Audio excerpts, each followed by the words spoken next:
द्वितीय अध्याय। आरंभ, डार्केस्ट स्टार। अब देखिए इधर एक अलग ही दुनिया में लड़ाई झगड़ा चल रहा है। यहाँ क्या चल रहा है मैं जानती हूँ। मुझे लेकर चीता अभी भी असमंजस की स्थिति में है। लोमड़ी की चालों को चीता भी नहीं सोच पाएगा। मोनिका ही लोमड़ी है, ये राज दुनिया में सिर्फ मैं ही जानता हूँ। आखिर काउंसलर ने लोमड़ी के को वॉर में शामिल होने के लिए अप्रोच कैसे किया, ये बात अब तक मेरे लिए रहस्य बनी हुई है। Telepathic blast boom. वो किलर्स हम पर फायर करने वाले। थैंक्स शीना। बचो शीना, ओह अभी बच्ची हो तुम और इस जंग में बच्चों के लिए कोई जगह नहीं है। खच खच बूम बूम। क्या वाकई? अपना और अपने टीममेट्स का ध्यान रखने में ही नहीं, दुश्मन को ध्वस्त करने में पूरी सक्षम हूँ मैं। उम्मीद है ये ट्रेलर तुम्हें मेरे लिए काफी होगा। बड़ाम। लगता है तुम्हारी टकली आंटी वाले संबोधन से अप्रसन्न हो गई है। Too bad. वैसे मेरा ऑफर अभी भी खुला है टकली आंटी। अपनी किलर ली के पिल्लों की लगाम खींच लो, बदले में मैं तुम्हें अच्छा वाला बादाम का तेल लाकर दूंगी। उससे तुम्हारे बाल उग जाएंगे 100%। व्यंग्य बाणों से नफरत है मुझे। वैसे भी तुम लोगों को ये तमाशा ज्यादा देर नहीं चलने वाला। तमाशा तो तेरा नहीं चलने वाला, जाहिल औरत। होश ठिकाने लगा अपने। पूरी दुनिया मरने की कगार पे पहुंची हुई है। आखिर किस पर राज करना चाहती है तू? भड़क। हा राज, हा हा हा। तुम लोगों को लगता है कि ये सब इस अंडरग्राउंड सिटी पर राज करने के लिए कर रहे हैं? मानवता को मौत के कगार पर पहुंचाने वाले हम सुपर विलेंस नहीं, तुम सुपर हीरोज हो। अब और नहीं, यह राज करने की लड़ाई नहीं है, अधिकारों की लड़ाई है। हमारी लड़ाई मानवता के खिलाफ नहीं है, बल्कि तुम सुपर हीरोज के खिलाफ है। हमारी यानी तुम्हारे अलावा और भी हैं पागलों की जमात। मेरी पार्टनर का स्वागत करो। Chit spiders. कौन है ये और आती स्पाइडरमैन को क्यों मिस कर रही है? ये मैडम फॉक्स हैं। कुछ महीने पहले मुंबई में काफी बड़ा हंगामा किया था। इसने डोगा परमाणु और शक्ति ने इसकी उत्प्रवर्तक सेना का खात्मा कर दिया था और ये स्पाइडरमैन को याद नहीं कर रही है। विस्तार से जानने के लिए पढ़िए डोगा परमाणु शक्ति का मल्टी स्टार अंगारे। ये अपने ही स्पाइडरमैन बना रही है। Oh my God, spiders. हाशिए पर पहुंच चुकी मानवता को बचाने का एकमात्र रास्ता है मानव से अधिक शक्तिशाली होना। म्यूटेशन ही मानवता का लास्ट सर्वाइवल ऑल्टरनेटिव है। It's war time, all for one and one for all. मुट्ठी भर सुपर हीरोज मिलकर अपनी इच्छा शक्ति के दम पर सुपर विलेंस की पूरी सेना का सफाया कर देते हैं। ये कॉन्सेप्ट तो अच्छा है, पर अफसोस व्यवहारिक तौर पर संभव नहीं है। सुपर विलेंस की संख्या और एकता तुम सुपर हीरो से कहीं अधिक है। और अवधारणा, ऐसी परिकल्पित अवधारणा में हम में से कोई यकीन नहीं रखता। ऑक्टोपस गैंग की शक्तियों का नया आयाम और विस्तार दिया है मैडम फॉक्स ने। मुझे फीमेल एम्पावरमेंट स्कीम हमेशा से ही घपले वाली लगती थी। फिलहाल अपनी टीम की फीमेल्स के एम्पावरमेंट की कामना करो, क्योंकि हमारा सबसे घातक हथियार शीना डाउन हो चुकी है। Damn it. ओह, वो मारी गई क्या? सरप्राइज पर सरप्राइज मुझे बेहद पसंद है। खून में जोश का उबाल बढ़ जाता है। तो पेश है मेरा latest surprise, vampire doll with vampire force. Vampire इसका खून उबाले मार रहा है, पर मेरा खून तो सूख रहा है। शीना, सलमा, लोमड़ी और चीते डाउन है। हमें बैकअप चाहिए भाई। तुम्हें बैकअप की नहीं, दुआओं की जरूरत है गर्ल्स। ओह, पुराने किरदारों को लेकर मैं हमेशा पुरानी यादों में आतुर हो जाता हूँ। पहली वैम्पायर डॉल परमाणु के हाथों मारी गई थी, पर मेरी यह वैम्पायर डॉल हर लिहाज से मौलिक है और बेहतर है। वॉर काउंसिल हेडक्वार्टर्स, सेक्टर 0001, गर्भगृह। सिचुएशन तेजी से हमारे हाथों से निकल रही है। वॉर काउंसिल, जब ब्रह्मांड रक्षकों और विस्तृत ब्रह्मांड रक्षकों ने वर्ल्ड पॉपुलेशन को गर्भगृह में पहुंचाया, खरबों लोगों को इस आबादी में सिर्फ आम सिविलियंस ही भूमिगत नहीं हुए हैं। इनके साथ आम सिविलियंस के रूप में कई आतंकवादी संगठन और लाखों आतंकवादी भी भूमिगत हो चुके हैं। इसके अलावा अनगिनत छोटे बड़े सुपर विलेंस भी हैं जो अब तेजी से संगठित होकर अपना शक्ति विस्तारीकरण करने में पुरजोर रूप से लगे हुए हैं। हमारी धरती को सबसे बुरी घड़ी है ये। और वर्ल्ड एलाइड रेस्क्यूअर्स की स्थापना हुई है। इसके अंतर्गत विश्व की सभी armed forces, secret services, police forces एकजुट होकर गर्भगृह में लॉ एनफोर्समेंट का कार्य करेंगी। हमें और फील्ड एजेंट्स और कमांडोज की जरूरत है। अभी अभी आई एक डिस्ट्रेस कॉल से पता चला है कि गर्भगृह के सेक्टर AUS 054 में हमारी टीम को ओवरपावर कर लिया गया है। और हमारे सभी वीर कमांडो चीता, ब्लैक कैट, लोमड़ी चंडिका, काली विधवा, सलमा, शीना दुश्मन के कब्जे में आ गई हैं। वर्ल्ड एलाइड रेस्क्यूअर्स के सबसे एलीट कमांडोज हैं ये। इनके पकड़े जाने से वॉर की शक्ति भी टूटेगी और मनोबल भी। वार मेजर राजन मेहरा और वार मेजर इतिहास, इन कमांडोज की सलामती के साथ रिहाई की जिम्मेदारी मैं आप दोनों को सौंपता हूँ। Yes counsellor. बीच में बोलने के लिए माफी चाहती हूँ काउंसलर, पर मेरी वॉर सीक्रेट सर्विसेज विंग को जो गुप्त सूचना प्राप्त हुई है उनके मुताबिक प्रिंसिपल नामक क्रिमिनल मास्टरमाइंड गर्भगृह में सभी छोटे बड़े सुपर विलेंस और आपराधिक संगठनों को एकजुट कर रहा है।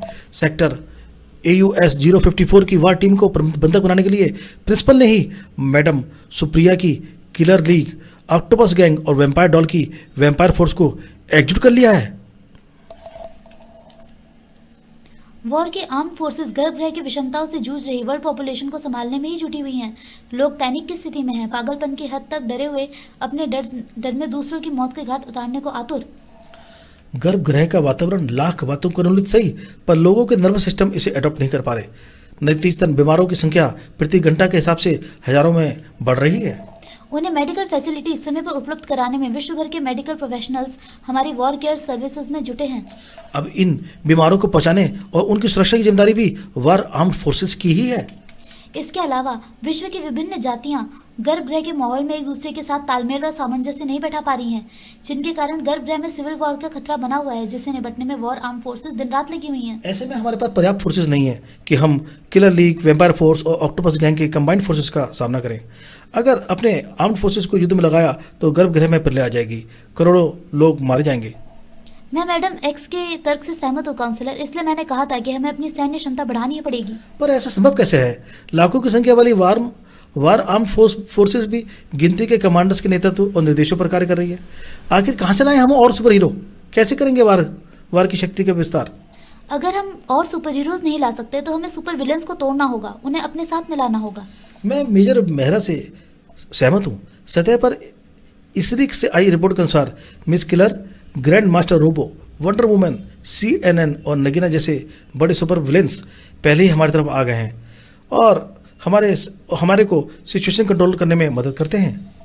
यदि गर्भगृह में हम सुपर विलेंस को तोड़ने और उन्हें अपने साथ मिलाने में सफल हो गए तो हालात काबू में आने में देर नहीं लगेगी। आपके दिमाग में कोई विशेष प्लान है इस कार्य के लिए? मेरे दिमाग में जो सुपर विलेन है वो उसकी फोर्स अकेले ही सभी विलेंस पर भारी पड़ेगी अगर उसने हमारा साथ देना स्वीकार किया तो। फिर देर किस बात की है मेजर इतिहास? फौरन सुपर विलेन को अप्रोच करो। डॉक्टर अनीस रजा और डेविड कोटिनो, आप वॉर के इन्वेंट्री डिपार्टमेंट के हेड हैं। वॉर को locomotives, weaponry, heavy combat machinery और वॉर गैजेट्स प्रोवाइड कराना आपकी जवाबदेही है। आपके अंडर जितने भी आवश्यक हैं उन्हें ओवर टाइम पर लगाइए। आने वाले समय में हमें बहुत बड़े असलागार की आवश्यकता पड़ने वाली है। सेरेब्रल गन्स और कॉस्मिक एनर्जी वेपन्स की बहुत बड़ी खेप तैयार हो गई है। इससे 100 साल तक हम युद्ध लड़ सकते हैं, लेकिन चिंता का विषय कुछ और है। हमें चिंता सता रही है कि यदि सुपर विलेंस ने घात लगाकर किसी तरह वार वेपनरी पर कब्जा कर लिया तो वह गर्भगृह को कब्रगृह में तब्दील कर देंगे। ऐसा कभी नहीं होगा। वॉर वेपनरी की सुरक्षा की जिम्मेदारी नक्षत्र की है, जिसकी सुरक्षा मैं करता हूँ। उसकी और आंख उठाने वाले हर दुश्मन का नक्षत्र खराब हो जाता है। वाह भाई वाह, नक्षत्र इतनी बड़ी जिम्मेदारी ले रहा हो है भाई। अपनी औकात तो देख लो। हमारी कामयाबी की डोर अब तुम्हारे हाथ में है रतन डागा, तुम्हारे लापरवाह हाथों में। वाह, लापरवाह हाथ। तुम्हें सुबह उठकर मेडिटेशन करना चाहिए प्रिंसिपल, इससे इंसान में धैर्य उत्पन्न होता है। यह कोई बाथरूम की टपकती टोटी बदलने वाला काम नहीं है भैया। वॉर कमांडोज के हथियार और व्हीकल बेहद उच्चतम तकनीक से निर्मित है प्रिंसिपल। इन्हें डुप्लीकेट करने के ना हमारे पास साधन है ना मैन पावर।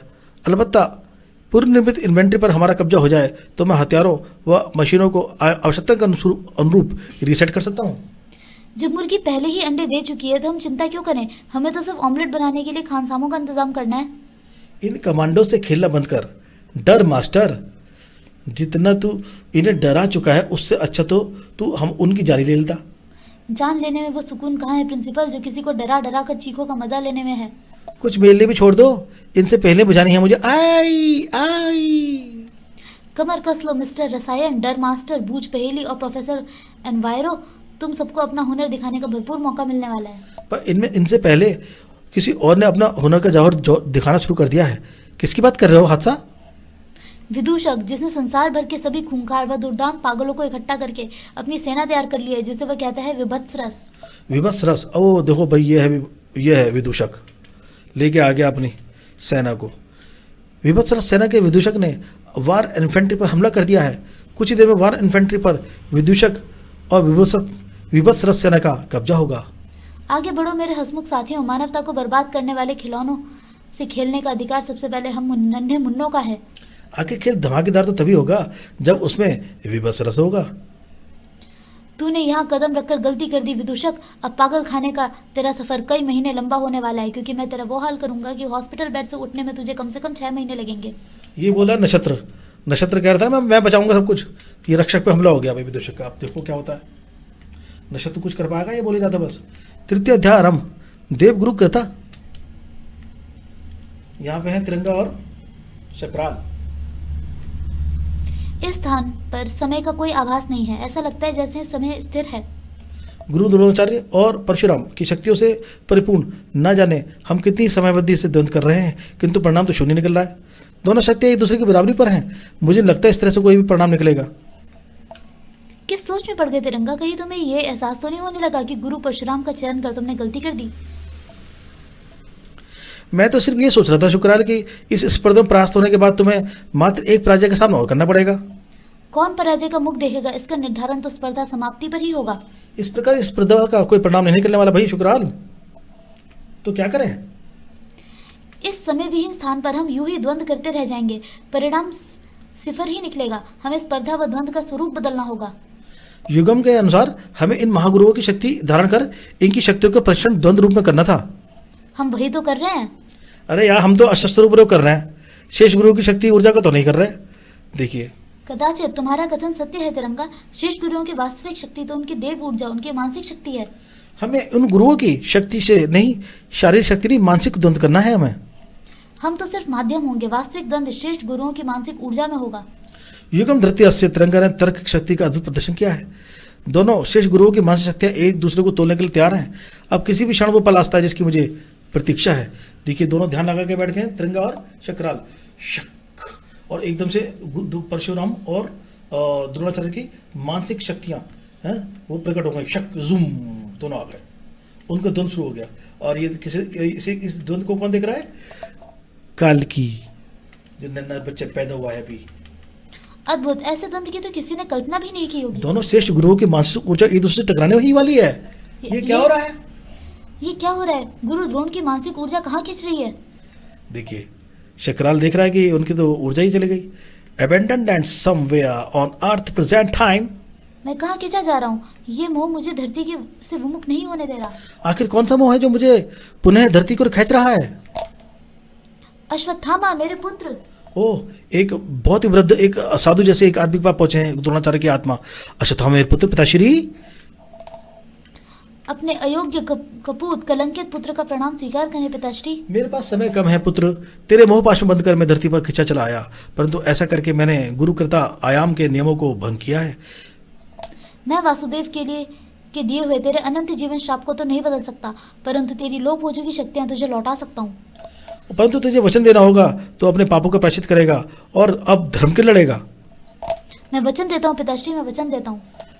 मेरी मानसिक ऊर्जा के रूप में संचित समस्त ज्ञान शक्ति मैं तुझे सौंपता हूँ पुत्र।